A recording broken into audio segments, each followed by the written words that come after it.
Vamos a informar el día de hoy, inicia la semana, como siempre, sobre el quién es quién en los precios de los combustibles, gasolinas, diésel y gas. Esto es muy importante, lo repito, porque esto es lo que nos estabiliza los precios, el que no haya inflación, lo que se conoce coloquialmente y puede ser hasta mejor expresado y sobre todo más entendido, que no haya carestía, porque de la gasolina, del gas, de la luz, depende mucho la carestía de la vida. Uno de los problemas que se tuvieron en el periodo neoliberal es de que no les importaba aumentar constantemente los precios de los combustibles, los famosos gasolinazos que se aprobaron. Entonces, ahora con esta información se mantienen los precios y esto ayuda bastante, mucho, a la economía popular. Y también mostrarles algo breve de cómo ya empezamos a trabajar en la construcción del nuevo aeropuerto en Santa Lucía.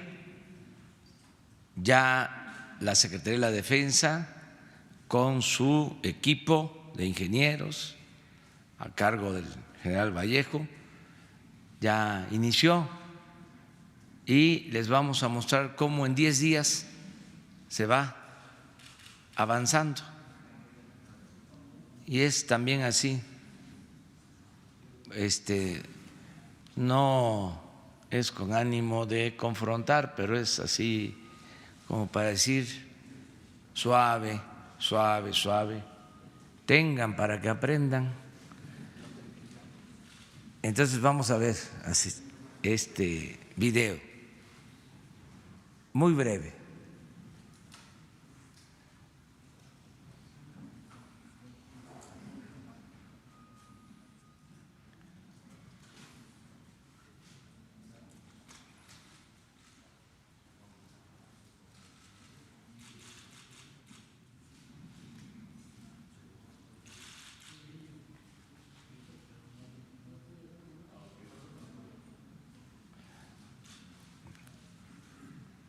Ese es un truco para que se vea 2 veces,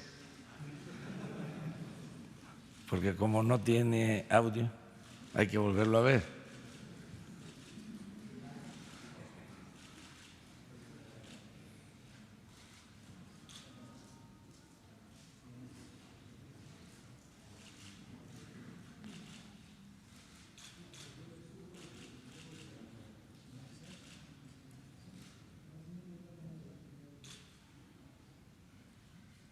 Si quieren, esperamos, lo preparan y le pedimos a Ricardo.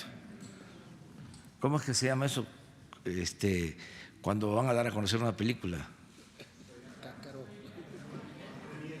No, los cortos. Trailer. Sí. Muchas gracias, señor presidente. Muy buenos días a todas y a todos ustedes. En el quién es quién en los precios de los combustibles, la gasolina regular la encontramos con el precio y el margen más alto en Emerald Gas, Los Cabos, Baja California, 21.88 por litro precio al público con un margen de 3.26. Esta joyita de Baja California Sur vuelve a brillar en esta semana, no para bien. SGS de Centro Tabasco tiene el precio más bajo, 17.89 por litro, con un margen de 22 centavos. Mientras que en el combustible premium, la estación BP en Benito Juárez, aquí en la Ciudad de México, con un precio de 22.78 por litro al público y un margen de 3.90, es el más alto en este tipo de combustible. BP tenía tiempo que no había estado en los precios altos, pero bueno, aquí algún distribuidor se decidió a brillar en sentido contrario. Superservicio Cargagas en Cuernavaca, Morelos, a 18.97 por litro, es el precio más bajo, con un margen de 42 centavos. Da gusto ver que aparezcan ya gasolineras que no sean de Tabasco, Veracruz o zonas que se han caracterizado por dar el precio bajo. Ahora en Cuernavaca, Morelos, un buen esfuerzo.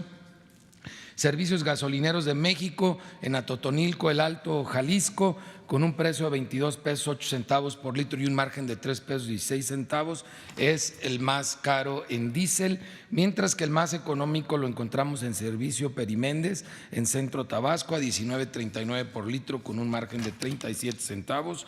Las marcas con los precios más altos, Chevron, Redco, Arco y Shell, mientras que los más económicos, Golf, Orsan, Lagas y Total, lamentablemente ya Rendichicas, que estuvo ahí algunas semanas, ya no apareció. Volvieron a subir sus precios. En las acciones de verificación a gasolineras, estaciones de servicio, comentarle que atendimos 288 denuncias y quejas presentadas por los consumidores en nuestra app de litro por litro, 171 verificaciones o visitas realizadas. Entre ellas hubo una de llamar la atención que hizo mucho ruido en las redes sociales, en la carretera a Toluca, una gasolinera que estuvo expendiendo algunos minutos, porque no llegó a ser ni una hora, gasolina revuelto con agua o agua revuelta con gasolina. Más bien, la gente luego piensa que esa es la manera de robar. No, para robar los rastrillos. Ahí sí, y ahorita lo vamos a ver, un caso ejemplar en lo negativo en Acapulco. Esto sucede por falta de mantenimiento. Llueve fuerte y no tienen mantenimiento los tanques, se filtra el agua y lo primero que sale al accionar las bombas es agua en lugar de combustible y obviamente se descomponen los vehículos. Van a tener que pagar la reparación de más de 30 vehículos y Profeco se va a encargar de que paguen. En promedio le va a costar 30,000 pesos la reparación de cada vehículo. No es la forma de robar, ni lo hacen por robar, lo hacen por no invertir en el mantenimiento de sus estaciones. En esta ocasión, en las verificaciones, una gasolinera no se dejó verificar, inmovilizamos 33 bombas mangueras. La gasolinera que no se dejó verificar para que no vayan es la de Gasolineras Rael, San Pablo del Monte en Tlaxcala, Avenida Ayuntamiento número 1. Algo esconden, ya lo descubriremos con apoyo de la Fuerza Pública en un operativo especial. Y en Avenida Costero, Miguel Alemán número 2224, Colonia, Fraccionamiento Club Deportivo en Acapulco, Guerrero, encontramos todas las bombas de esta estación de servicio. Es la primera vez que inmovilizamos el 100% de las bombas de una estación de servicio. Los agarramos de la maroma completa porque estaban robando casi un 10% del combustible en todas las bombas. Y en consecuencia pues fue cerrada la gasolinera porque todas las bombas fueron inmovilizadas. 110,149 descargas en ambos sistemas de la app de litro por litro. Agradecemos que lo sigan descargando y sobre todo que lo sigan utilizando porque se vuelven parte de la fuerza de verificación a través de los consumidores empoderados en toda la República Mexicana para el litro por litro, para este tema importante de los combustibles. La gasolina más barata regular la encontramos en Coatzacoalcos, Veracruz, a 17 pesos con 61 centavos, mientras que la más cara a 21.99 en Los Cabos, Baja California Sur. Para premium, la más barata en Cuernavaca, Morelos, 18.97 por litro, y la más cara 22.99 por litro en Santana, Sonora. El diésel, el más económico, Medellín de Bravo, Veracruz, 18.99, y para variar la más cara 22.96 en Churumuco, Michoacán, que ya lleva meses dando el diésel más caro en todo el país. Nos vamos al quién es quién en el gas LP. y tenemos para tanques estacionarios el precio más alto en Tláhuac, Ciudad de México, Gas Express Nieto a 11 pesos con 2 centavos por litro, con un margen de 6 pesos 23 centavos, mientras que el más económico a 7.60 por litro en San Luis de la Paz, Guanajuato, lo está dando don Jesús Vázquez con un margen de 2 pesos 25 centavos. Mientras que en cilindros, en Holbox Gas, Chetumal, Quintana Roo, a 20 pesos 74 centavos por litro es el precio más alto, 9 pesos con 10 centavos de margen, y el más económico otra vez don Jesús Vázquez, pero ahora en una estación en donde venden en Dolores Hidalgo, Guanajuato, con un precio al público de 14.80 por kilo, 4 pesos 7 centavos de margen. Agradecemos a don Jesús el esfuerzo que hace para los consumidores, sobre todo para mis paisanos guanajuatenses. 57 verificaciones realizadas a expendedores de gas LP, 12 con infracción, cuatro angelitos no se dejaron verificar. Fueron 3 estaciones en Apodaca, Nuevo León, Gas Sultana, y 2 de Regiomontana, para que sepan los consumidores a quién evitar comprarle, y Gas Tradicional del Norte en Marín, Nuevo León, fue la 4ª que no se dejó verificar y que quedan para un operativo especial. 9 de 277 básculas inmovilizadas, 12 de 33 vehículos fueron inmovilizados, 8 autotanques de 59, verificamos 39 lotes de cilindros con 855 cilindros, 147 con problemas, 24, que es el 3%, con problemas que ponen el riesgo al consumidor. Muchas gracias. Muy bien, Ricardo. Sí, a ver, es el avance en la construcción del aeropuerto en Santa Lucía.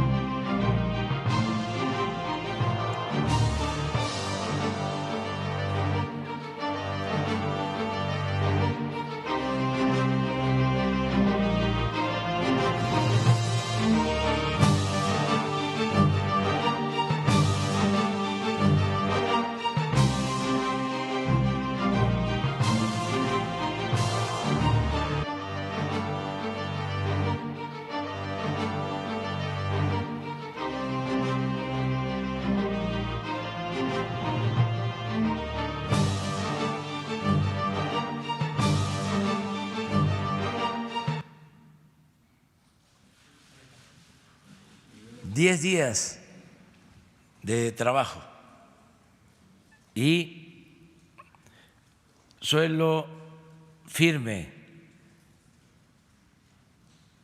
no fango, y ahí queda eso. Muy bien, abrimos para preguntas y respuestas. Buenos días, presidente. Hans Salazar, de ZMG, Grupo Político, Zócalo Virtual. Yo quisiera preguntarle, primeramente, ¿qué opinión tiene de las elecciones de ayer de Argentina? ¿Cuál es su perspectiva en la región? Y bueno, que si considera que el giro en América Latina está dando hacia la izquierda y contra el neoliberalismo, del cual usted pues ha manifestado, y las políticas que ha planteado su gobierno pues van en contra del modelo y lo ha expresado de manera reiterativa. ¿Usted considera este giro también favorable para lo que se está haciendo aquí en México por parte de su gobierno? ¿Usted se mira también junto ahora con el presidente electo en Argentina como ya los liderazgos, tomar el liderazgo en la región de Latinoamérica, o su visión es otra, ya hablando de región como liderazgo, pues? Bueno, respeto a los procesos políticos electorales de cada país. El día de hoy tengo pensado hablarle al presidente electo en Argentina, Alberto Fernández, y también al presidente Evo Morales, voy a hacer estas dos llamadas para felicitarlos. Lo haría también si se tratara de otros candidatos que triunfan en procesos democráticos. No puedo opinar más, ya he hablado de lo que cada país soberano debe asumir como política. En el caso de México, nosotros decidimos no continuar con la política neoliberal o neoporfirista. Eso fue el cambio.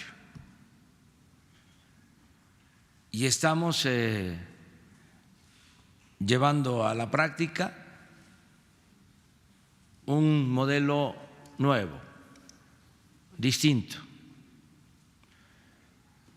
Este nuevo modelo de economía moral o de moral y bienestar lo estoy definiendo, clarificando en un libro que se va a dar a conocer el día 1 de diciembre. Me dicen los de la editorial Planeta que va a estar ya el libro en librerías el día 1 de diciembre. Ahí defino los cómo, porque recuerdo mucho que cuando estábamos en la oposición, nuestros adversarios intelectuales, escritores, analistas, decían benévolamente, sí, sí, sí, estamos de acuerdo con el diagnóstico, pero ¿y los cómo? Se hizo famosos los cómo, porque se pensaba que no había de otra, que era neoliberalismo o la nada.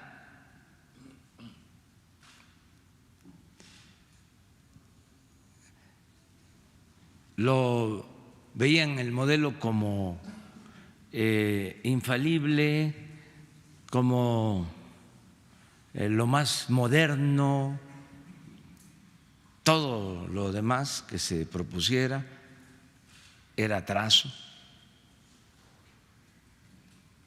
no iba acorde con la globalidad,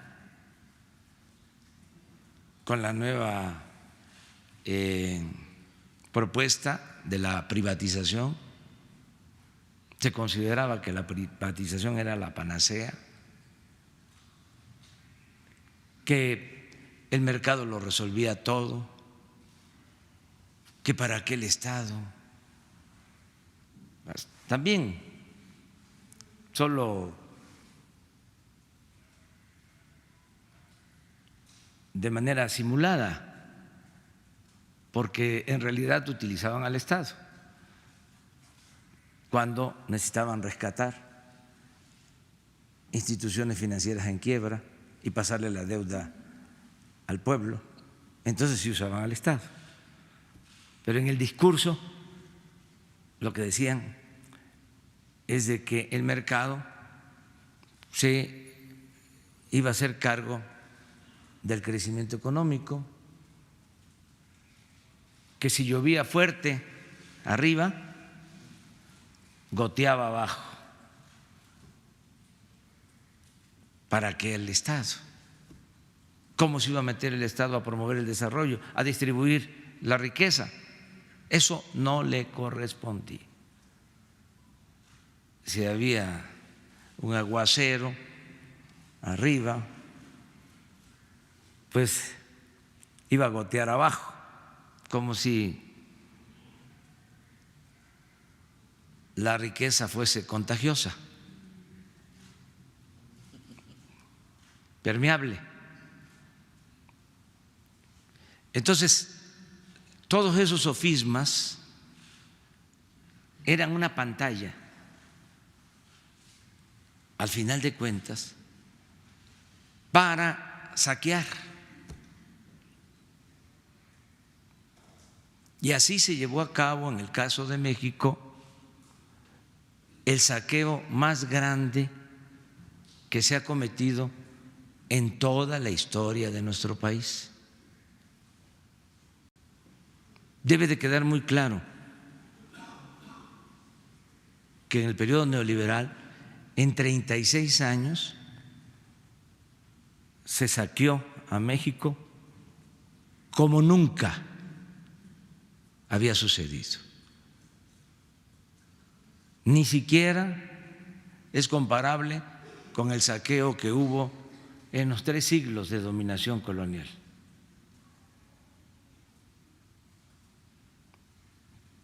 Por eso decidimos no continuar con esa política. Además, ¿cuáles fueron los resultados? Más pobreza, más desigualdad, más inseguridad, más violencia y, desde luego, mucho más, porque ese es el distintivo del modelo neoliberal, mucho más corrupción. Entonces ya eso no. En el caso nuestro, en el caso de México. Y por eso estamos escribiendo este libro y el día 1 se da a conocer. Le voy a hablar a los presidentes para felicitarlos. Y estuve pendiente ayer, como también estuve pendiente porque ganaron los Astros. Y llevamos 3-2. Y se va acercando pues el pronóstico que hicimos de que iban a ser los campeones de la Serie Mundial. Además que todavía falta en el béisbol,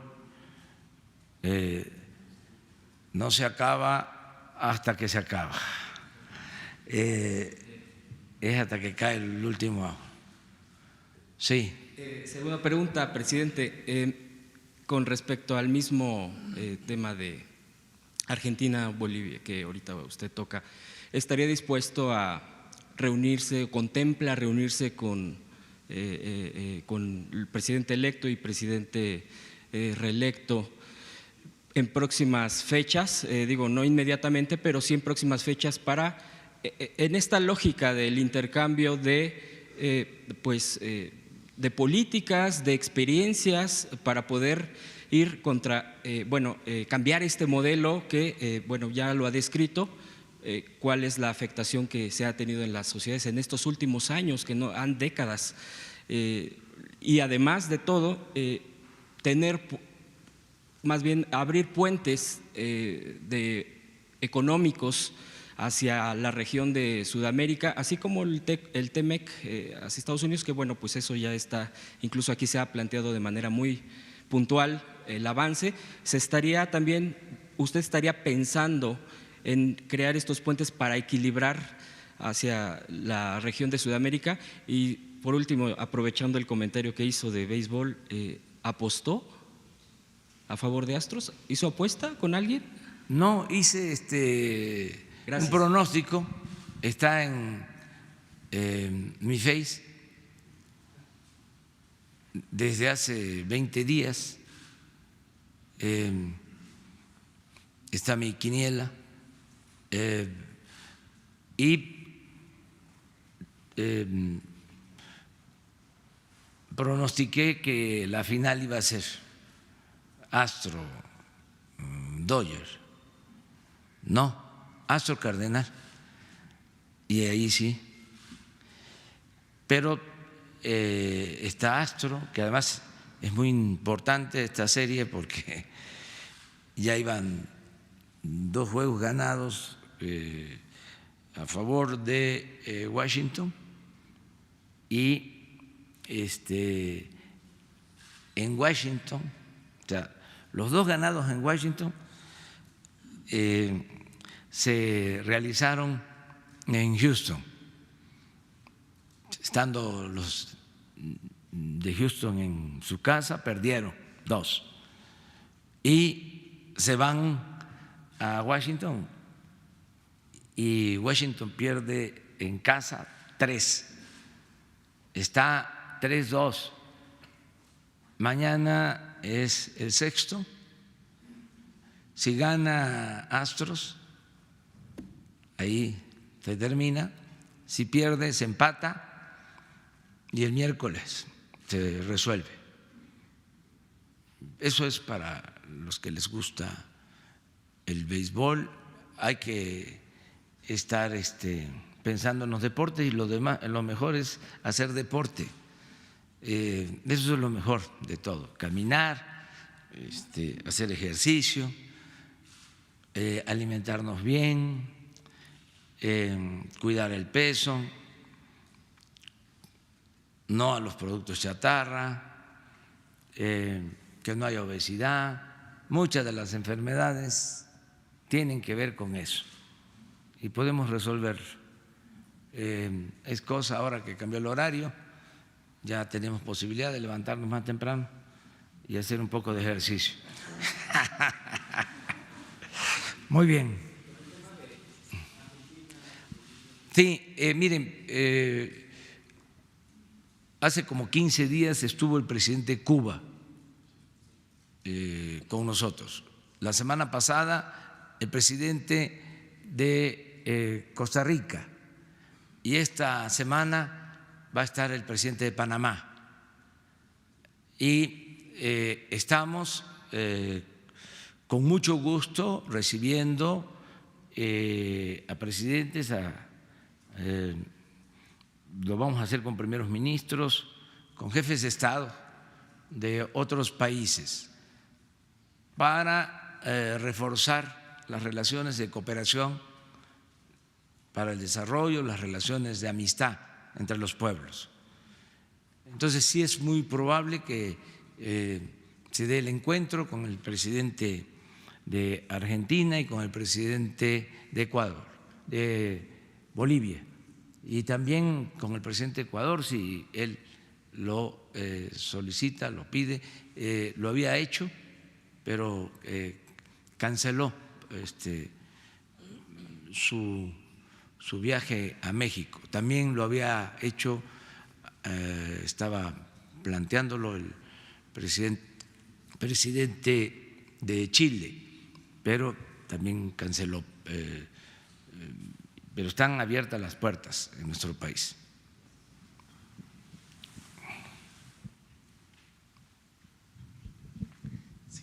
Buenos días, presidente. José Sobrevilla, de Noreste, Veracruz.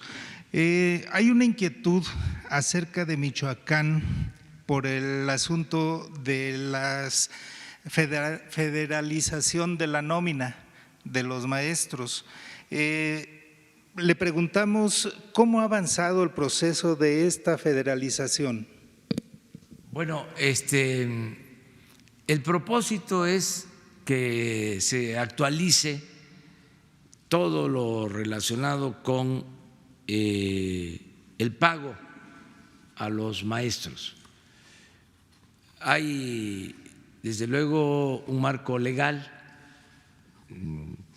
que rige el pago de las nóminas. El gobierno federal paga la nómina de los maestros federales y por lo general los estados pagan la nómina de los maestros estatales, también con transferencias de recursos. Fueron acuerdos que se tomaron cuando se descentralizó la educación, parecido a lo que se hizo con la descentralización de los servicios de salud. Entonces, hay fórmulas, la Federación entrega fondos a los estados para pagarle a los maestros, pero por mala administración o porque aumenta el gasto, aumenta la matrícula de alumnos en un estado más de lo que se estimó, ¿sí? Y hay que contratar a más maestros, lo que se les transfiere no alcanza por las razones que sea, mala administración o son malos gastos que el presupuesto. Entonces, había la costumbre de que a finales de cada año se les daba a los estados un complemento y cada estado negociaba su complemento de acuerdo a cómo se llevara con el secretario de Hacienda. Entonces les autorizaban. Esto también sucedía en el caso de las universidades, bueno, sucedía en todo. Había mucha discrecionalidad en el manejo del presupuesto. Habían los fondos para moches, fondos especiales para presidentes municipales, pues por eso las protestas. Al extremo de que los diputados manejaban presupuesto, se les asignaban 10 millones de pesos a cada diputado, o 15 o 20, y con ese dinero los diputados negociaban con presidentes municipales, con gobernadores, les daban esos recursos a cambio de un moche. Eso en complicidad con Hacienda, porque desde luego es una irregularidad. Los diputados no tienen por qué manejar presupuesto, no es esa su función. Entonces todo eso ya no se permite y cuesta trabajo que se entienda. Por ejemplo, ahora que se está por aprobar la ley de ingreso, pues los diputados con esa lógica dicen vamos a aumentar impuestos, vamos a que haya más déficit, vamos a calcular más alto el precio del petróleo y así tenemos supuestamente más dinero, hacemos una bolsa con eso y la repartimos para las organizaciones campesinas, las de la llamada sociedad civil, los gobiernos estatales, los gobiernos municipales, las universidades y todos contentos. ¿Pero qué significa eso? Más deuda, el aumento en los impuestos, el que no alcance el presupuesto y entonces se decida aumentar el precio de las gasolinas. Entonces todo eso ya se terminó, ya es lo que se tiene de conformidad con la Ley de Coordinación Fiscal, lo que le corresponde a los estados, lo que le corresponde a los municipios y lo que le corresponde al Ejecutivo. Sin embargo, se está haciendo una revisión para federalizar los servicios. En el caso de la educación, a ver, para que se les pague a los maestros igual como se les paga a los maestros federales, que se les pague a los estatales, nosotros nos hacemos cargo. Pero vamos primero a revisar la nómina. Vamos primero a hacer un censo escuela por escuela. Vamos a que se sepa cuánto es lo que se necesita y desde la Tesorería de la Federación, como sucede en el caso de los maestros federales, se les va a pagar a todos los maestros. Nosotros nos hacemos cargo. Aún si hace falta un mayor recurso, pero queremos tener la seguridad de que se maneja bien el presupuesto. No culpo a nadie, pero en el caso de salud, el llamado Seguro Popular era como la caja chica de algunos gobiernos estatales. Se usaba para otros fines el dinero. Entonces, todo eso es lo que se está regularizando. Afortunadamente hay entendimiento con los gobernadores, vamos bien, y el modelo que se está aplicando, el ensayo, es el estado de Michoacán, en el caso de educación. A partir de lo que resulte en Michoacán, empezamos a la federalización en todo el país, si así lo acepta el gobierno estatal, es decir, si están de acuerdo, es voluntario, no es obligatorio. Se puede llegar a ese acuerdo si ellos deciden que la nómina se federalice. Correcto. Segunda pregunta, presidente.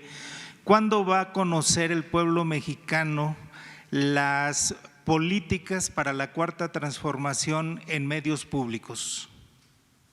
Pues ya no solo las conoce, sino todos los días se dan cuenta los mexicanos que se informa como nunca había sucedido. Se garantiza el derecho a la información, no se oculta nada y así lo vamos a seguir haciendo.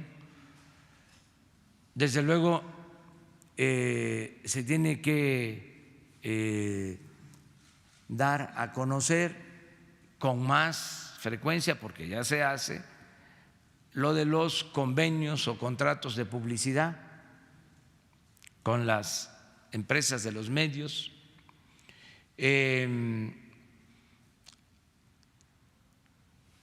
Ni hablar acerca de la libertad, eso es sagrado. Nosotros no vamos a pedir que se despida a un conductor de radio, a un conductor de televisión, a un columnista de un periódico porque nos critica. Nos sentiríamos hasta mal porque estamos acostumbrados pues a la crítica desde hace mucho tiempo. Además sería inmoral que nosotros nos metiéramos a manejar la política editorial en los medios. Y se están dando cambios. Ahora que me preguntas esto, aprovecho para decir que lamento bastante, estuve pendiente, preocupado y también ocupado porque hubo un accidente de compañeros de los medios que nos acompañan a la gira, un accidente, se volcó una camioneta, se dio la atención,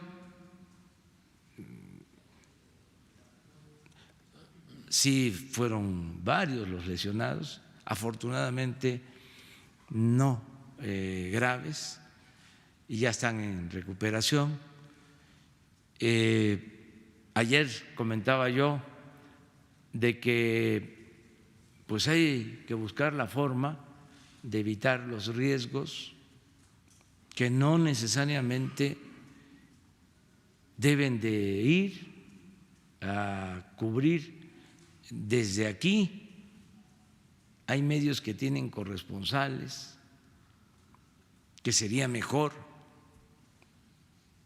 que los medios que tienen corresponsales cubran la información y buscar mecanismos de otro tipo también. Lo cierto es que todos los actos públicos se transmiten en vivo, todos. Y por práctica yo no hablo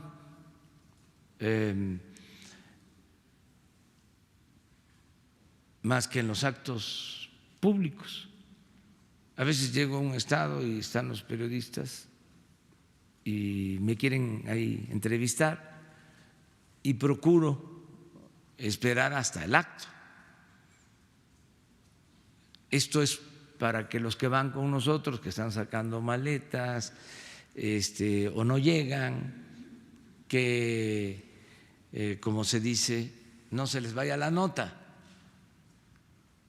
La verdad es de que no hablo, procuro nada más decir estoy muy contento de estar aquí, como lo siento siempre cuando llego a un estado, y vamos al acto. Y ahí se transmite. Si hubiese una cosa especial, grave, pues entonces sí, pero por lo general lo hago a través de el Face o del Twitter. Siempre lo hago así. Entonces hay que ver cómo se resuelve esto, porque me decían que se acortara el número de actos. No me alcanza el tiempo. Es muy grande el país y tengo que visitar todo el país, no estar solo aquí, sino los fines de semana a recorrer el país. Ya hasta les puedo decir, terminando la gira en las regiones indígenas, que es muy importante ir a ver a los pueblos indígenas, olvidados, marginados, porque también ellos desaparecieron durante la política neoliberal.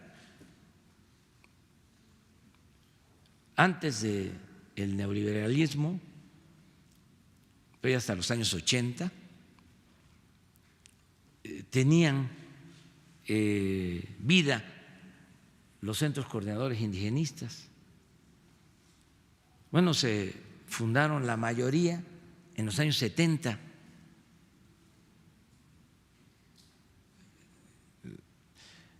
En los años 70 participaron en la fundación antropólogos, Margarita Nolasco, Salomón Nadmat, bueno, Fernando Benítez,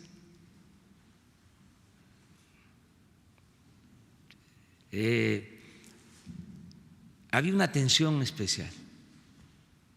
En el periodo neoliberal desaparecieron las políticas para la atención a los pueblos indígenas. Entonces es muy importante regresar, ir a verlos, ir a ver a los yaquis, como lo hicimos este fin de semana, a los mayos, guarijíos, a los eris. Entonces, esa es ahora la gira que estoy haciendo. Y terminando esa gira, ya voy a la revisión de obras. Vamos a estar en Santa Lucía, vamos a estar en las refinerías de nuevo, vamos a estar en Dos Bocas, vamos a estar en las plataformas, en los campos petroleros, vamos a estar en el Tren Maya, vamos a estar en el Istmo, vamos a estar donde se están construyendo carreteras y así constantemente. Por eso hay que ponernos de acuerdo. Yo le voy a pedir a Jesús que se haga un planteamiento de cómo mantenemos la comunicación sin riesgos, cuidándonos, buscando que no haya accidentes.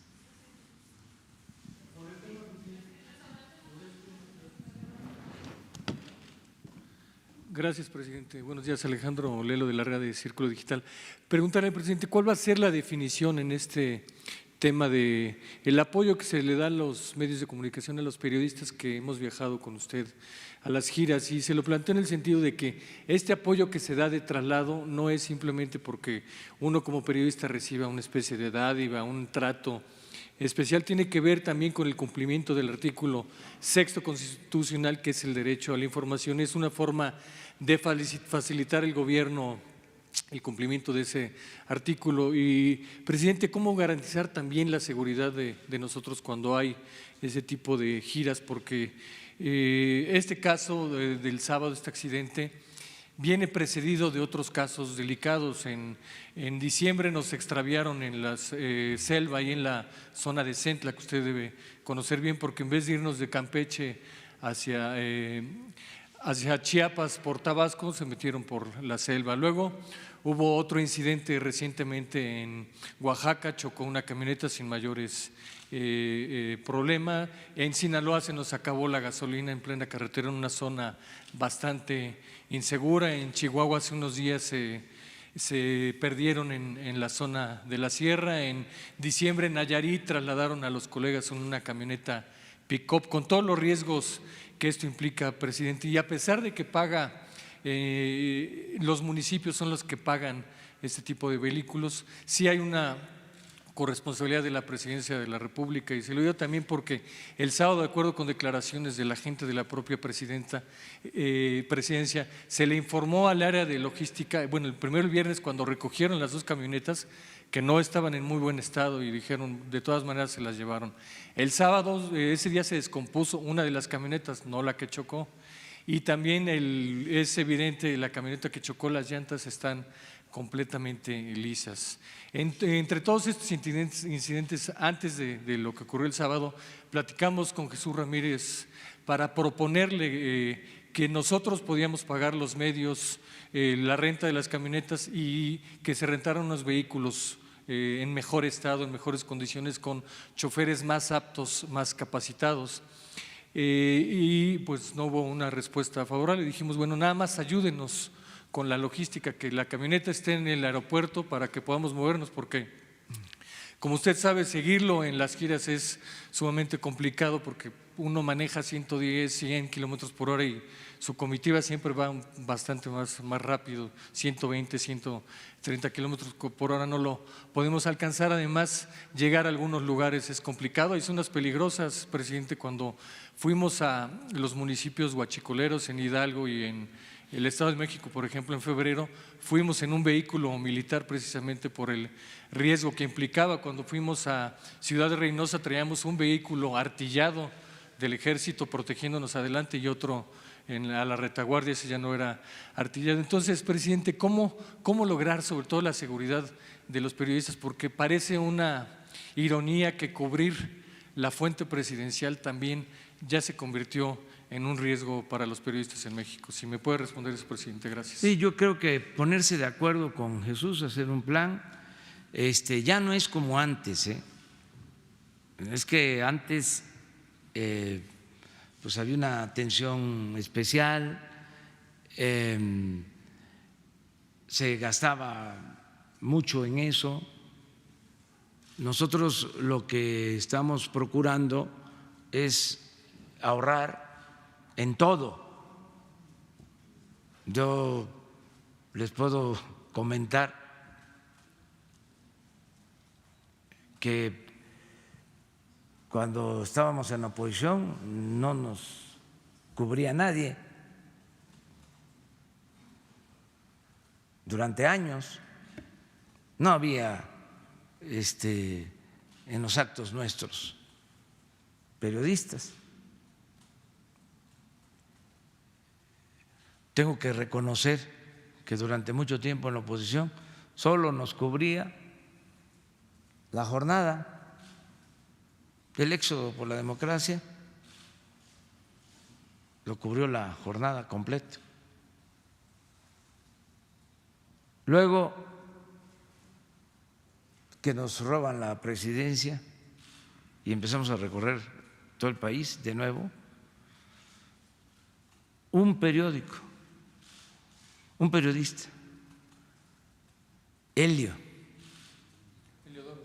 Heliodoro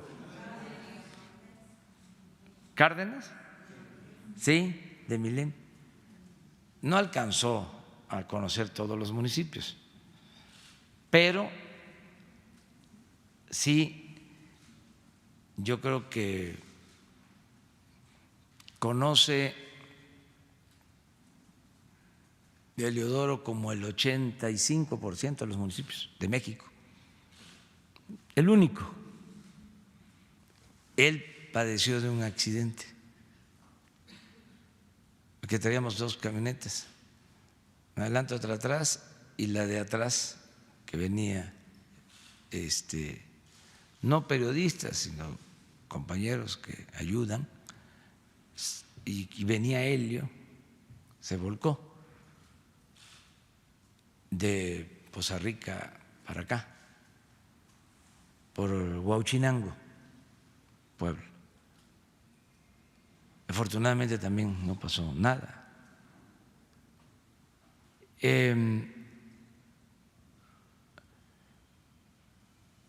Ahora, pues es distinto. O sea, en la campaña,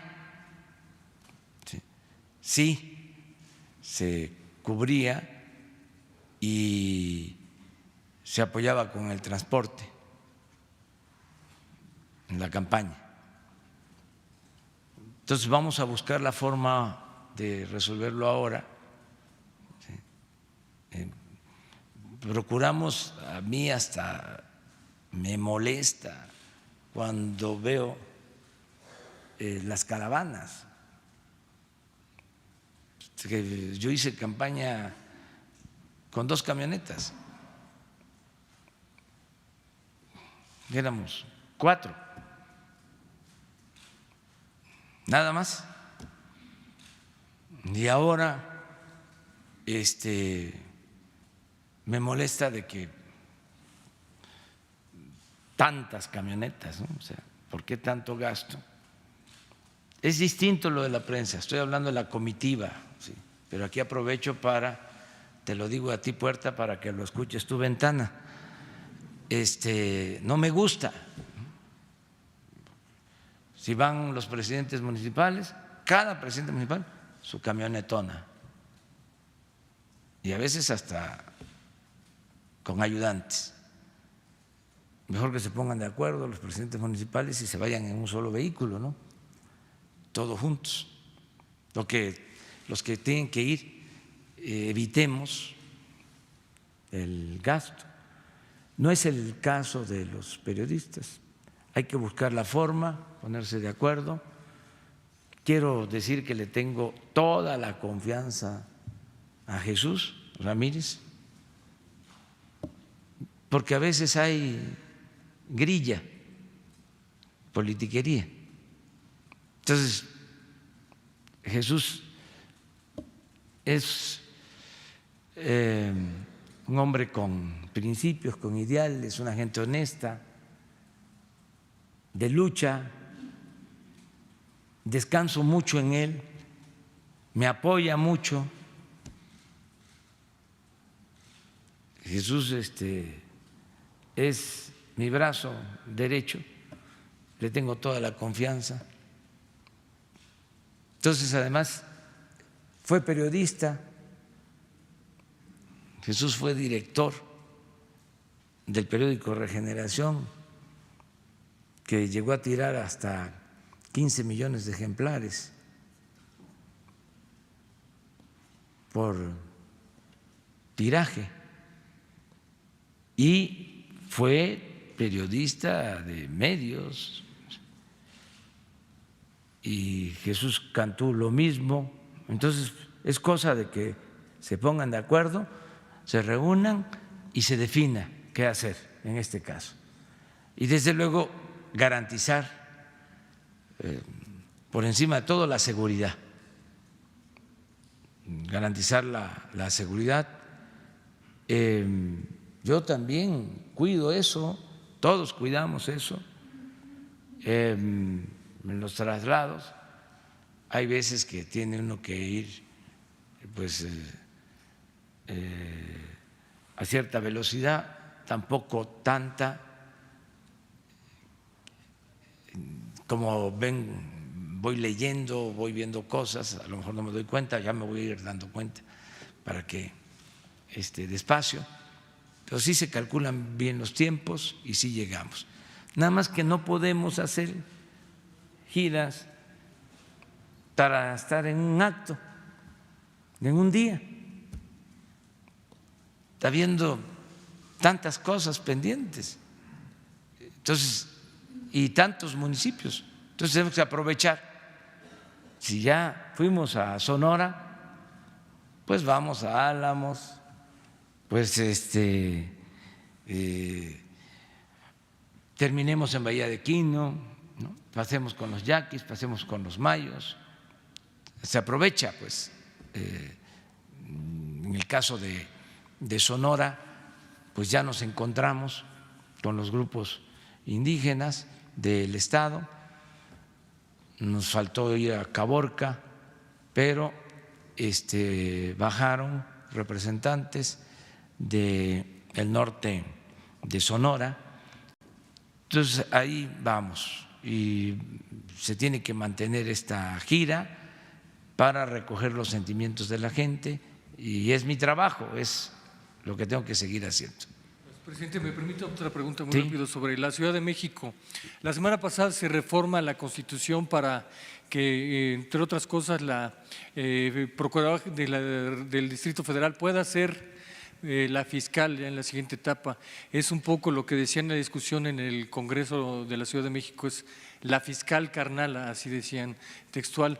¿Qué opina usted, presidente? Sobre todo porque recuerdo que en 2016, me parece que fue en marzo, hizo una gira usted a Washington, y estando allá en la gira en Washington declaró en contra de la intención del gobierno de Enrique Peña de hacer un fiscal carnal, también que el procurador de aquel entonces pasara a ser el fiscal general de la República. ¿Qué le parece esto que está ocurriendo en la Ciudad de México? Sobre todo también reforma la Constitución Morena, y es el mismo Morena que aprobó en 2016 la nueva Constitución de la Ciudad de México. Es decir, de cuando eran oposición a cuando son gobierno cambiaron completamente su postura. ¿Qué le parece, presidente, que se haya aprobado una reforma aquí en la ciudad abre la posibilidad para una fiscal carnal, si me permite la expresión que se usó en el Congreso? Gracias, presidente. Pues eso es algo que debe de responder la jefa de gobierno.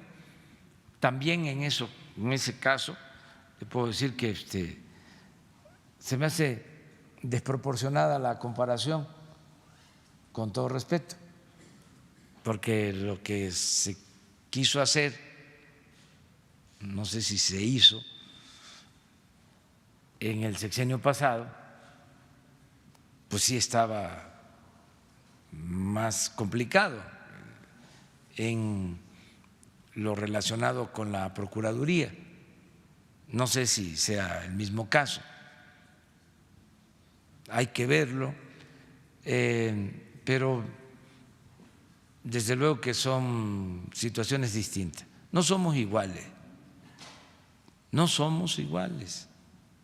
porque eso sí calienta. Y yo creo que Claudia Sheinbaum puede dar una explicación sobre este tema.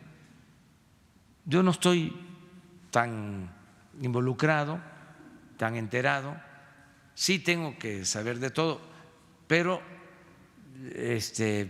pues son cosas que corresponden al gobierno de la ciudad, ¿no? Sí sé de Claudia Sheinbaum y sé de Ernestina Godoy, y las dos son mujeres de primera, íntegras, de lucha, honestas. Ernestina tiene una trayectoria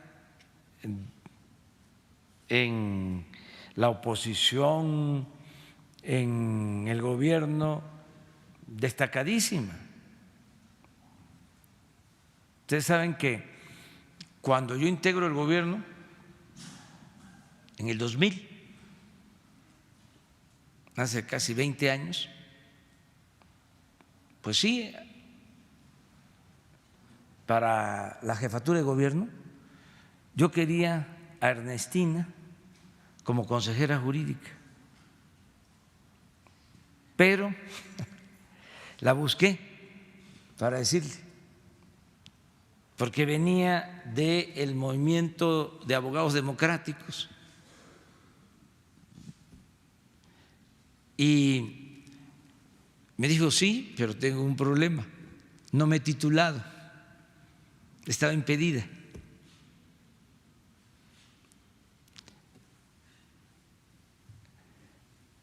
Por eso propuse a una compañera del mismo equipo de los abogados democráticos que se llama Estela Ríos, que fue la consejera jurídica en mi gobierno. Pero estoy hablando de hace 20 años. Ya estaba por recibirse, se tituló, y de 20 años a la fecha pues ha estado de diputada federal, diputada local, siempre en la lucha por la justicia, por la democracia, y es una mujer honesta, sin duda, igual que Claudia Sheinbaum. Y si se dicen, ¿cómo es la procuradora qué? La fiscal carnal, La fiscal como carnal. decía en el debate de la oposición. Está muy bien dicho eso, porque son compañeras de… Yo también, o sea, es mi fiscal carnal, ella también, porque somos compañeros, o sea, del mismo equipo, hemos luchado durante mucho tiempo, y para mí es un orgullo que esté Claudia Sheinbaum de jefa de gobierno, es un timbre de orgullo, y lo mismo Ernestina Godoy. pero hay que ver cómo estuvo lo de la reforma legal. ¿Usted le sugirió a Claudia Sheinbaum que fuera Ernestina Godoy la procuradora? Eso Yo no sé, plantearon es que en la discusión. no sé si es por eso, o sea, eso lo va a resolver en Claudia. No sé si ya se nombró legalmente, no tengo elementos, pero sí conozco a las dos y le contesto de Ernestina porque pues es real, desde hace 20 años. Y en 20 años es la misma Ernestina, no se enriqueció, o sea, no es corrupta. ¿Cómo no voy a tener confianza en ella? Claro que sí.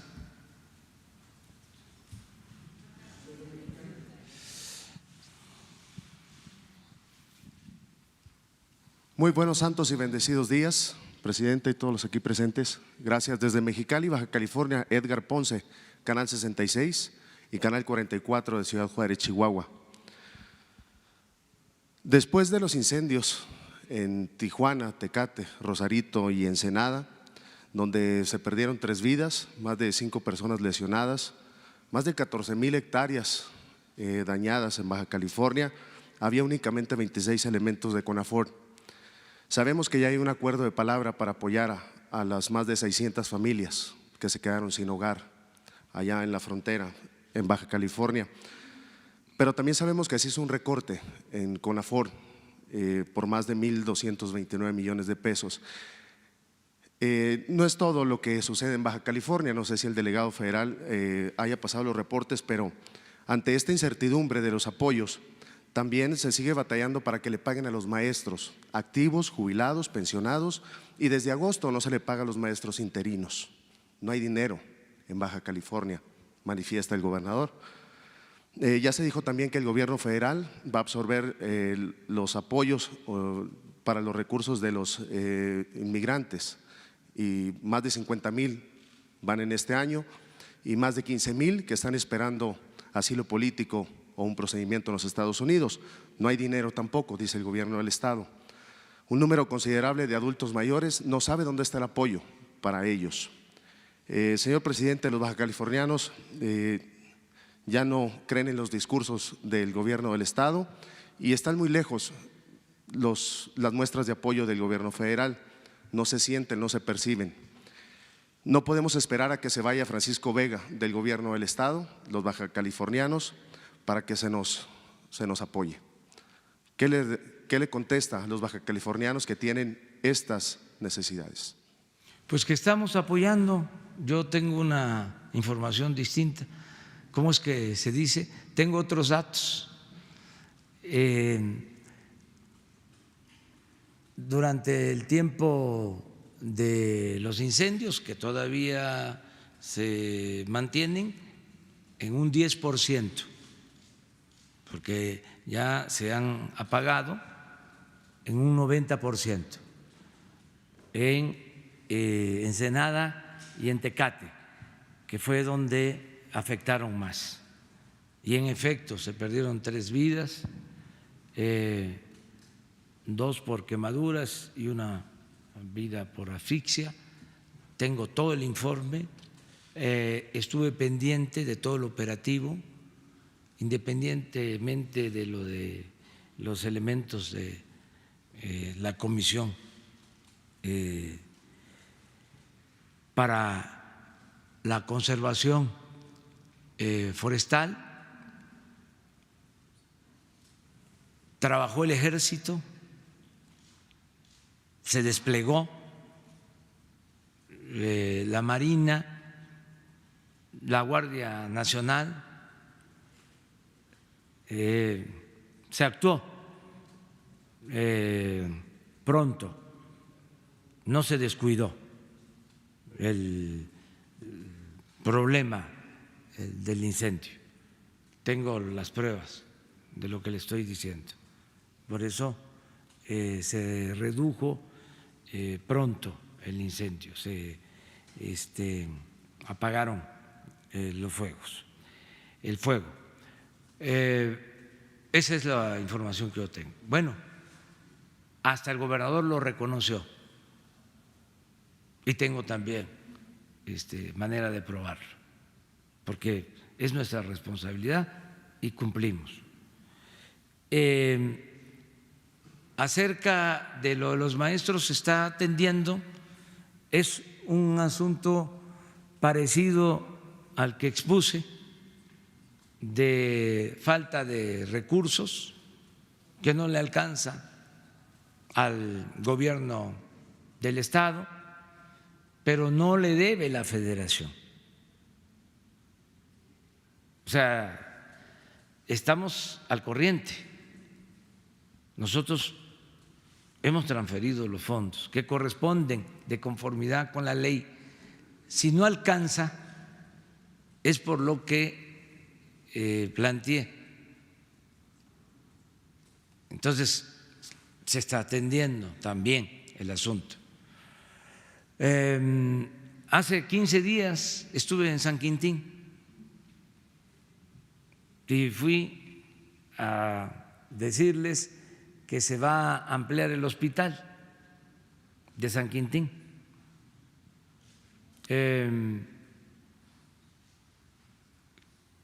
También no recibí quejas de que los adultos mayores no estén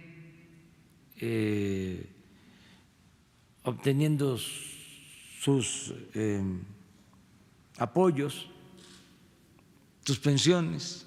Tengo la información de que todos los están recibiendo, la mayoría, pero de todas maneras lo vemos. Porque ¿Y el asunto de los migrantes? El asunto de los migrantes se está atendiendo también.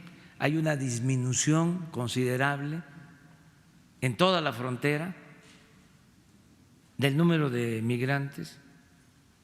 Hay una reducción en 4 o 5 meses de migrantes. Va a informarles pronto el secretario de Relaciones Exteriores, el equipo de lo que pasaba en junio cuando se desató esta crisis. A la fecha es totalmente distinto. Ya podemos decir que se normalizó la situación migratoria. Me refiero a el tránsito por nuestro país de migrantes. Es distinto completamente. Por eso le digo que tengo otra información, tengo otros datos. Tengo la información también de que se llegó a un acuerdo para tratar las aguas de Tijuana, que es un acuerdo entre los dos países. Se van a poner plantas de tratamiento de aguas. Sí, es una inversión autorizada de 200 millones de pesos para Tijuana, aprovecho para decirlo. Aporta el gobierno de Estados Unidos la mitad y nosotros la otra mitad. Está funcionando el programa de estímulos para las ciudades fronterizas, la disminución del IVA, del impuesto sobre la renta, el aumento del salario mínimo al doble. En fin, estamos atendiendo la frontera, estamos atendiendo en todo el país. Nada más por último, bueno, ayer le gusta el béisbol. Los Águilas tuvieron el juego más largo de la Liga Mexicana del Pacífico, 22 entradas con Cañeros de los Mochis. Y saber si va a ir a la toma de protesta de Jaime Bonilla. No estoy asistiendo a los actos de toma de posesión de los gobernadores. Eso le corresponde a la licenciada Olga Sánchez Cordero, la secretaria de Gobernación. Ella me está representando en estas ceremonias cívicas importantes. Desde luego, yo les mando siempre mi felicitación a los que entran y también mi saludo y respeto a los que se van, para agradecer lo que hicieron, aun cuando haya polémica, porque así es esto, no se es monedita de oro en este noble oficio de la política. Entonces, va a ir la licenciada Olga Sánchez Cordero.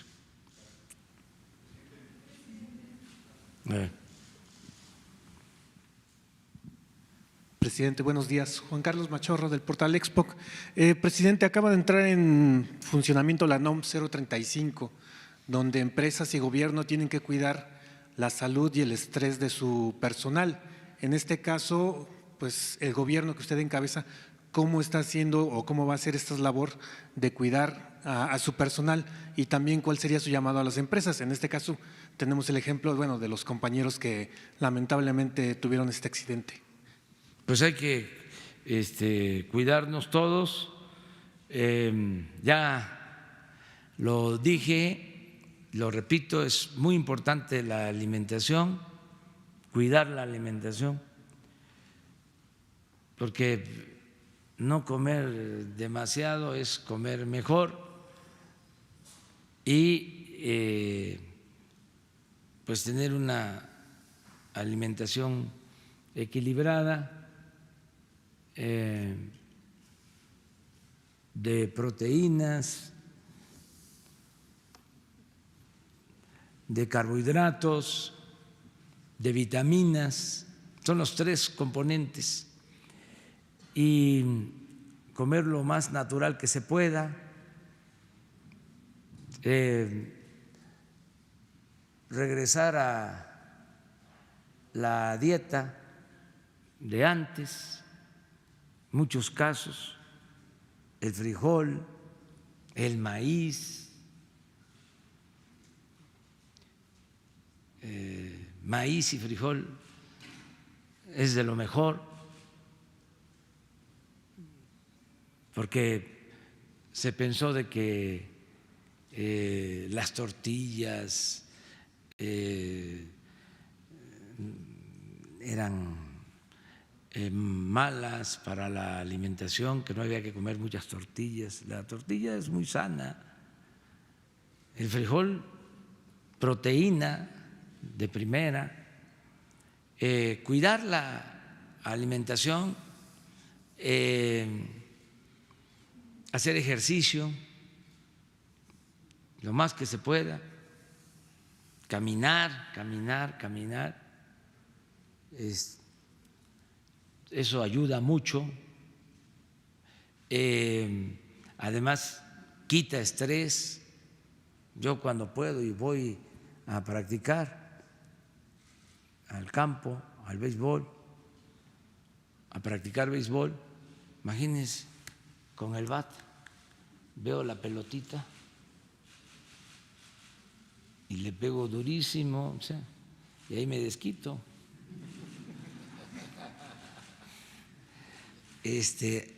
Ahí me quito el estrés y estoy en otras cosas, y no angustiarse, serenos, tranquilos, no excitarse, despacio, y desde luego tener la conciencia tranquila. Eso ayuda mucho. El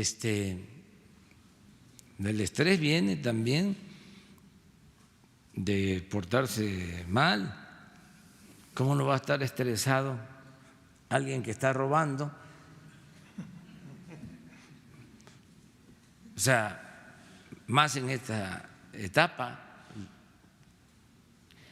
se les puede caer y al tambo. Entonces,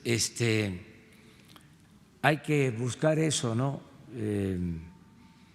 Y entender que la felicidad, lo que siempre digo, no es acumular bienes materiales, riquezas, es estar bien con uno mismo, con nuestra conciencia y con el prójimo, un estilo de vida distinto, diferente, hacer a un lado o que no sea el fin último el acumular riquezas, los lujos. Eso ayuda mucho. Si se actúa con humildad, pues entonces se tiene la conciencia tranquila. Si se tiene para lo básico, para lo necesario, que no se está pensando, imagínense, un ambicioso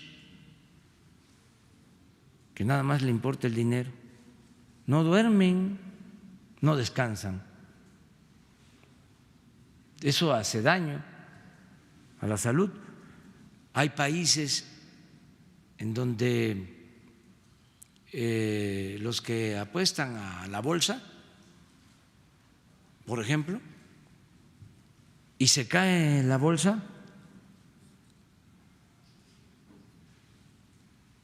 los apostadores se infartan.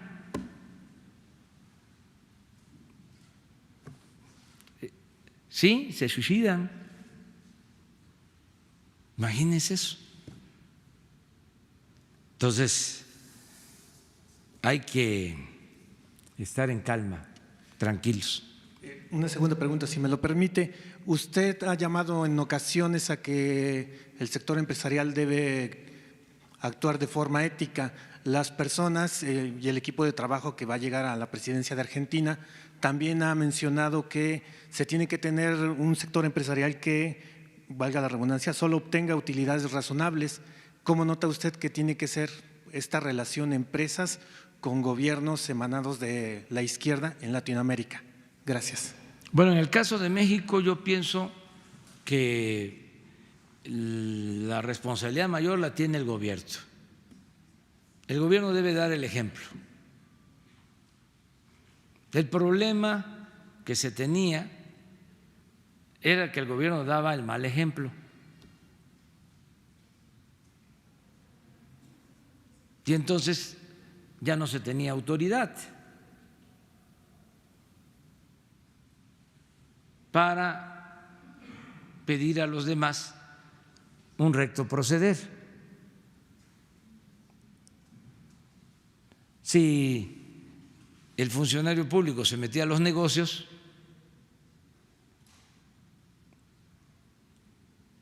pues entonces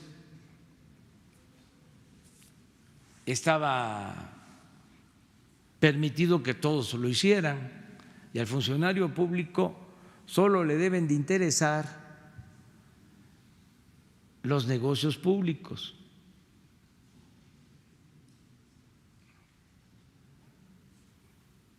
Eso no sucedía.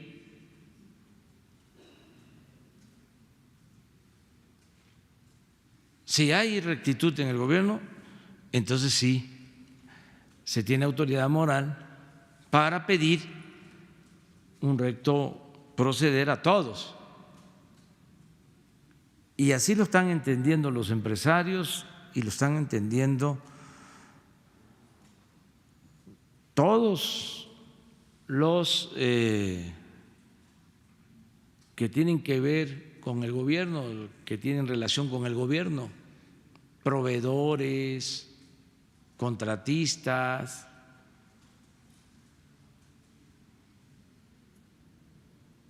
Y ya lo hemos dicho, contratista que se vaya con el anticipo de una obra,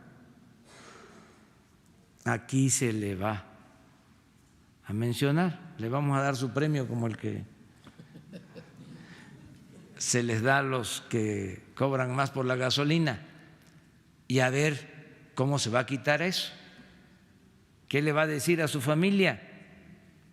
¿Qué le va a decir a sus hijos? Porque antes eso se aplaudía.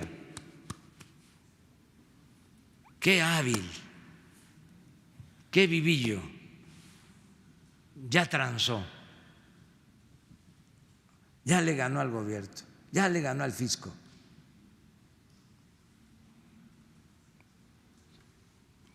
Eso ya no se va a permitir. Obras inconclusas,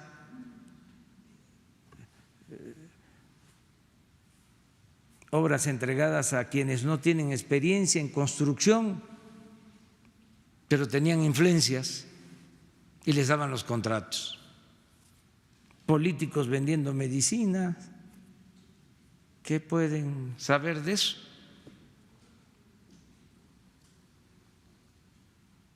Entonces, si eso se termina, pues vamos a avanzar mucho en México.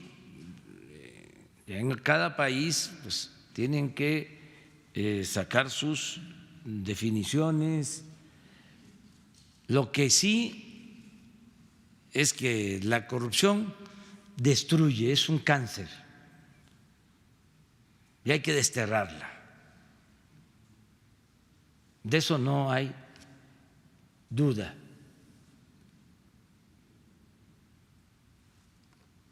Y cuesta trabajo, pero se puede. Se puede, en el caso de México, por dos razones. Primero, porque existe una voluntad política a no permitir la corrupción. Estamos decididos a acabar con la corrupción. Yo quisiera que recuerden así al gobierno, que fue el gobierno encargado de acabar con la corrupción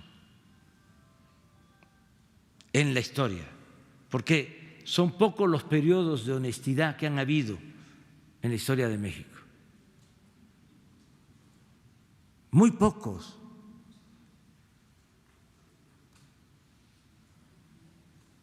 Les adelanto algo del libro. ¿Saben cómo empiezo el libro? Contando de que cuando la conquista, Cortés se autonombra sin ningún fundamento legal alcalde, autoridad en Veracruz y jefe del ejército invasor. Y cuando se reparte el tesoro de Moctezuma, dicho por Bernal Díaz del Castillo, que vino de soldado y es el gran historiador de la conquista, cuando se reparte ya se había menguado el tesoro, porque ya se habían quedado antes con la mayor parte, Cortés y sus capitanes. Y lo que le toca a los soldados ya es muy poco.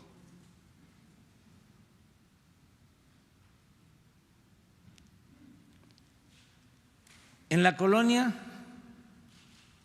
lo mismo, la corrupción. Y pongo algunos datos. En el México independiente, imagínense, Santa Anna, 11 veces presidente de México. ¿Cuándo brilla la honestidad? En la Reforma,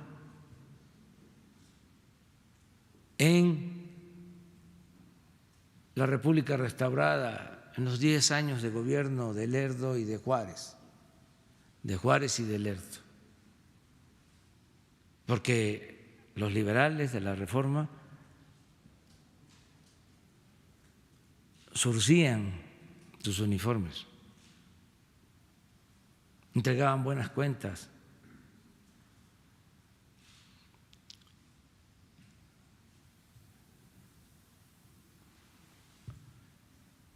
Viene el porfiriato, de nuevo la corrupción.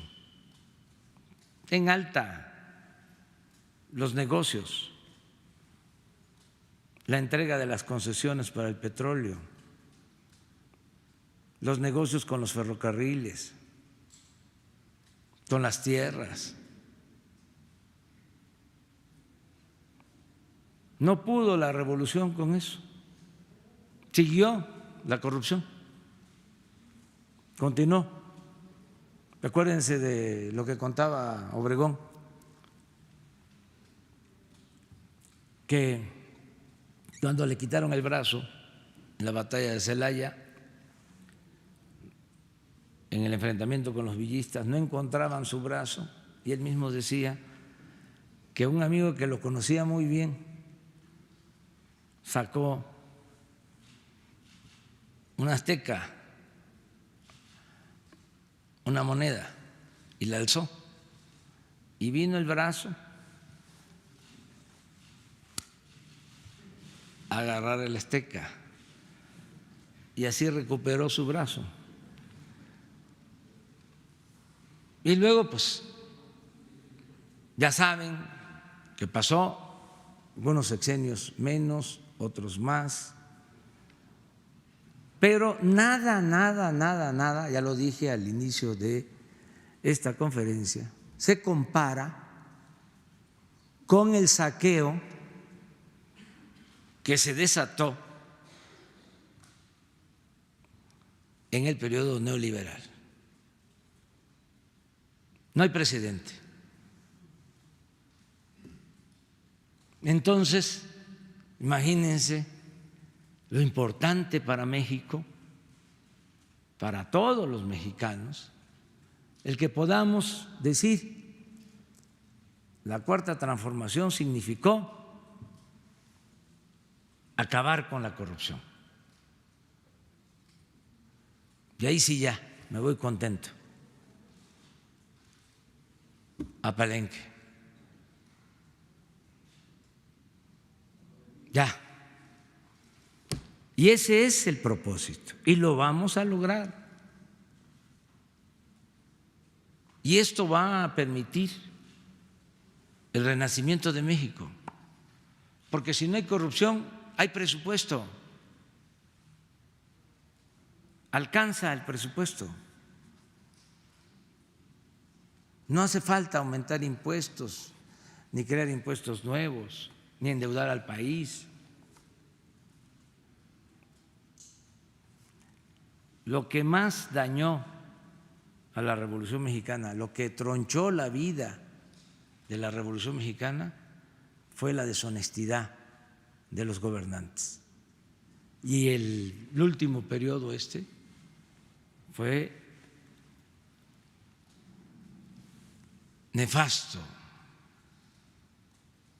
Imagínense presidentes que privatizaron, que entregaron bienes del pueblo y de la nación y se fueron a trabajar a las empresas que se beneficiaron con las privatizaciones. Pero presidentes y secretarios de Hacienda y secretarios de Energía y directores de Pemex y directores de la Comisión Federal de Electricidad, una mezcolanza de poder económico con poder político. Eso es lo que no se va a permitir y es lo que nos va a nos va a dar la oportunidad de llevar a cabo este cambio. Gracias. ¿Qué tal, presidente? Buenos días. Cedric Raciel, del periódico Reforma. Le quisiera preguntar por una investigación que publicamos hoy acerca de que la Unidad de Inteligencia Financiera indaga a un magistrado del Tribunal Electoral llamado José Luis Vargas, porque en recientes años incrementó de una manera sospechosa su patrimonio, según las declaraciones que hizo ante Hacienda, que no corresponderían con los ingresos que tiene un magistrado electoral. También se indagan depósitos que hubo a su cuenta bancaria, incluso en 2018, en un año pues crucial en materia electoral, cuando la ley les impide a los magistrados electorales precisamente recibir otro ingreso que no sea el que le paga al tribunal. Por favor, su opinión de esto. Bueno, si Inteligencia Financiera tiene esa información, es seguro que va a seguir su curso y va a llegar a la Fiscalía General de la República. No he podido tener audiencia o recibir a Santiago Nieto, porque me pidió que quería verme, no lo he podido recibir, posiblemente lo vea esta semana, y cada vez que hablamos me lleva asuntos para informarme. No tengo información sobre esto en particular, pero a lo mejor él sí tiene ya elementos. Es cosa de que la autoridad competente investigue sobre el origen del dinero. Aquí sí que aplica aquello de que se le tiene que seguir la pista al dinero. Hay cosas que no se pueden ocultar y una de ellas es el dinero, es difícil de ocultar. Por más paraísos fiscales que haya,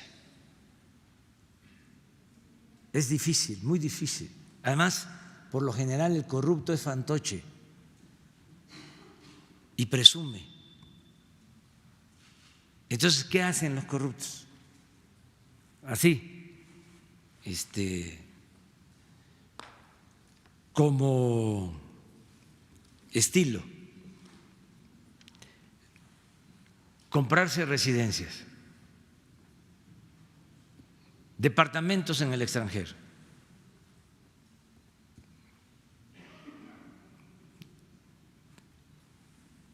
depositar dinero en bancos extranjeros, en fondos del extranjero, pero ahora ya por el acuerdo que hay entre las naciones, entre los gobiernos, para combatir el lavado de dinero, ya se tiene mucha información.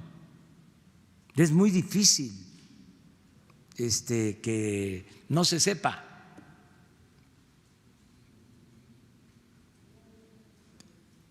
Entonces, si hay esos movimientos de cuenta,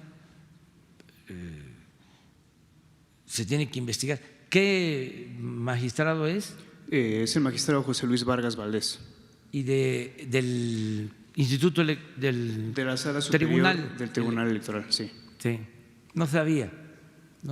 También, no por hablar de él aquí, ya es culpable.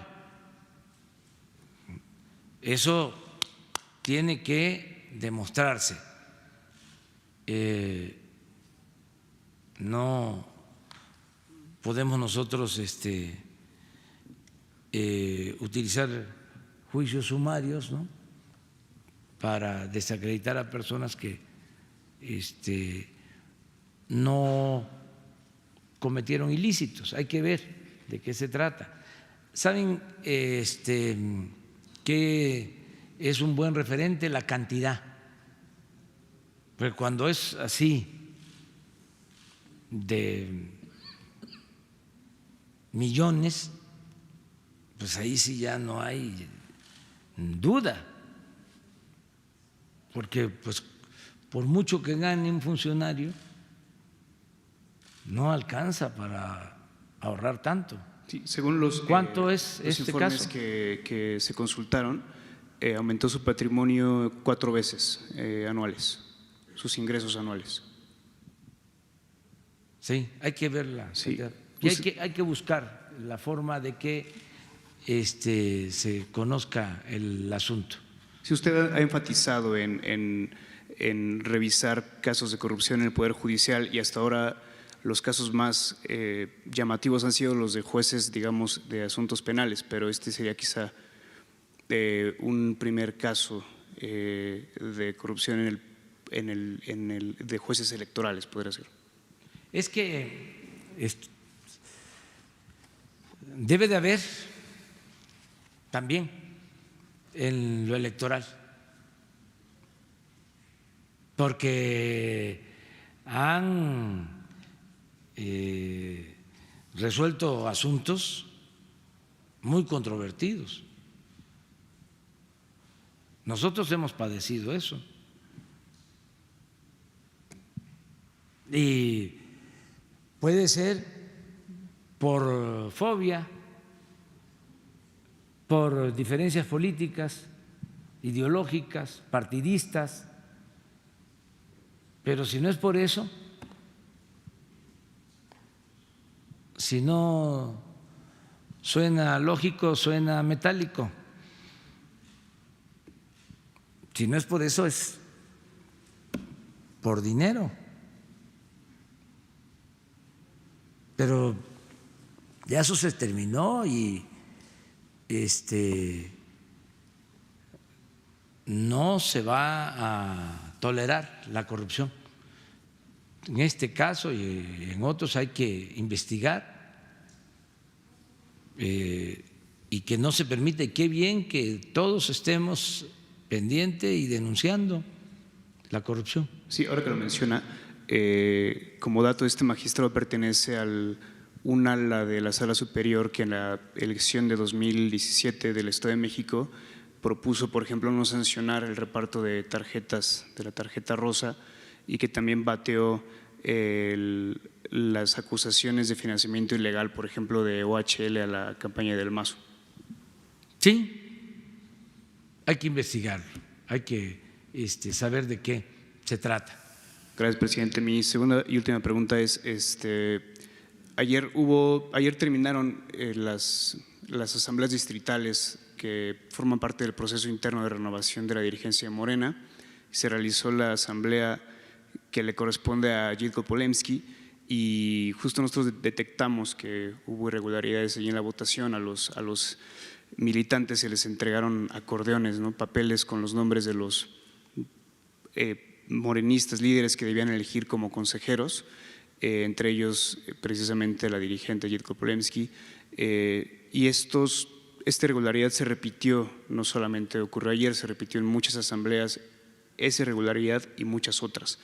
¿Qué opina usted de esto que está ocurriendo? Al final ya transcurrió la primera etapa. No me meto en estas cosas, solo decir que se equivocan quienes piensan que la gente es susceptible de manipulación. El pueblo no es tonto. Tonto es el que piensa que el pueblo es tonto. Si en algo hemos avanzado en los últimos tiempos, es en la toma de conciencia de nuestro pueblo. Pero sí manipularon ayer a los morenistas, presidente. Pueden hacer eso aceptando sin conceder, porque no tengo elementos para juzgar y además ni debería meterme. Pero sí es importante la reflexión de fondo. Ya no hay ciudadanos imaginarios, ya no hay borregos.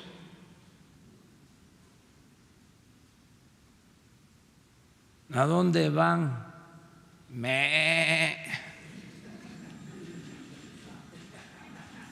¿Por quién votar? Ya no hay eso. Un aplauso por la politización que hay en nuestro pueblo. Eso es lo más importante, es en lo que más hemos avanzado. Si no fuese así, yo estaría en el piso, porque los conservadores no se resignan, se resisten, no aceptan los cambios, siguen atacando, un día sí y el otro también, y la gente nos apoya y por eso nos mantenemos. Es otra realidad. Ya se están llevando a cabo reacomodos muy importantes, se está cambiando la mentalidad del pueblo, que eso es lo más importante de lograr. Lo más difícil también. Siempre digo que hay veces que hay revoluciones y la gente sigue pensando igual. Y ahora, sin una confrontación armada, sin violencia, se está llevando a cabo un cambio de mentalidad. Y cuando cambia la mentalidad del pueblo, cambia todo. Entonces, pueden continuar esas prácticas caciquiles, antidemocráticas, pero no hay que menospreciar al ciudadano, a nadie, al ciudadano en general y en particular, en este caso, a un ciudadano militante de un partido, porque se supone que se trae una trayectoria de lucha, hay conciencia, son otros tiempos. Entonces, ¿qué va a suceder? Esto nosotros lo vivimos, que no acarreaban gente para ir a votar por candidatos distintos en la pasada elección. ¿Y qué hizo la gente? Ya estando ahí, votó en libertad.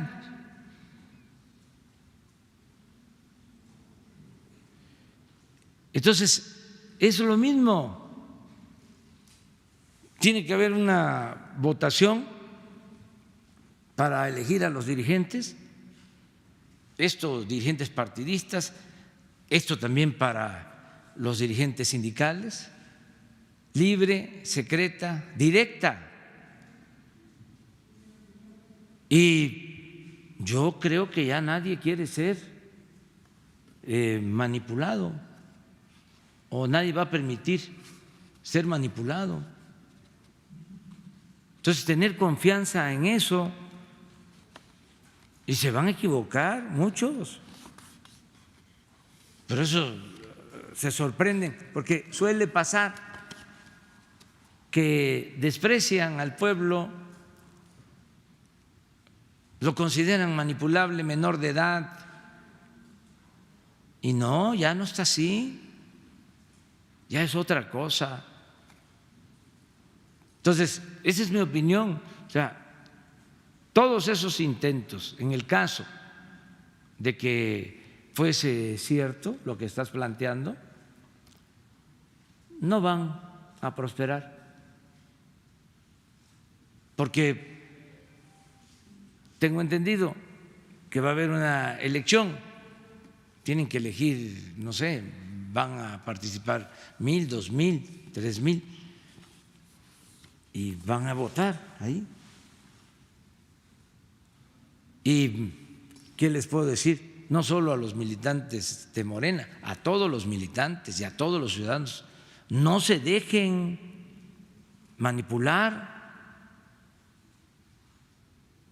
actúen como buenos ciudadanos, como demócratas. El que se deja manipular, el que actúa en función de intereses de grupo, intereses sectarios,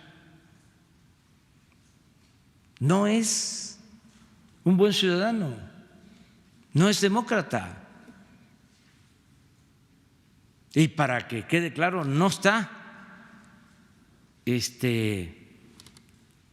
actuando en el marco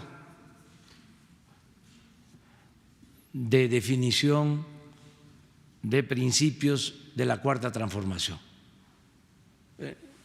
Aunque diga, porque había también la falsedad, es decir, soy de izquierda, y el corrupto no es de izquierda, el que hace trampa no es de izquierda,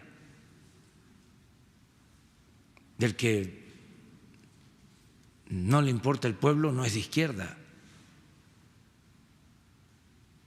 Puede ser conservador, eso sí, pero no de izquierda. Bueno, muchas gracias, nos vemos mañana. Mañana nos vemos. Se apuntan a mañana.